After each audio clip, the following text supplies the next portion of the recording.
ലൈഫിലുള്ള important തിങ്ങാണ് time. അതിനെ നമ്മൾ ഏറ്റവും വാല്യുബിൾ ചെയ്യണം. കാരണം അത്ര വാല്യുബിൾ ആയ തിങ് നമുക്ക് എവിടെയും കിട്ടില്ല. അത് നമ്മൾ ആർക്കും ഏറ്റവും മെയിൻ പോയിൻ്റ് ഒരാൾ നമ്മൾ ഫ്രീ ആയിട്ട് കൊടുക്കുകയും ചെയ്യും. കാരണം ഫ്രണ്ട്സ് ആവാം, ഫാമിലി ആവാം, പേഴ്സണൽ ലൈഫ് ആവാം, എവിടെ ആവാം.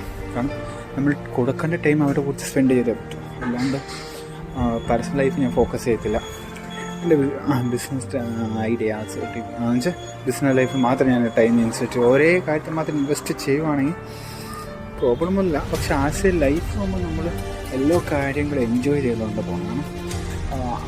കാരണം ഒരു കുറേ പേര് പറയും അതെല്ലാം സക്സസ് ആയിട്ട് ഓക്കെ എല്ലാം നമ്മളടുത്ത് വരും. അത് ശരിയാണ്, എല്ലാം സക്സസ് ആയാലും നമ്മളടുത്ത് വരും. പക്ഷെ പോകുന്നവരിക്കും നമ്മൾ എൻജോയും ചെയ്യണം. അല്ലെങ്കിൽ നമ്മൾ ലൈഫിന് ഒരു പർപ്പസ് ഉണ്ടാകത്തില്ല. കാരണം നമ്മുടെ ഒരു കാര്യം ചേസ് ചെയ്തുകൊണ്ടിരിക്കുന്നു, നമ്മൾ അതിനെ മാത്രം ഫോക്കസ് ചെയ്യണം. അതിൻ്റെ കുറിച്ച് ഇങ്ങനത്തെ ഒരു കാര്യത്തിന് ടൈമിങ്സ് കിട്ടി നമ്മുടെ ലൈഫ് ബോറടിച്ചു. അതുകൊണ്ട് ലൈഫ് നമ്മൾ എന്തിനാണ് ജീവിക്കുന്നതെന്ന് അതാണ്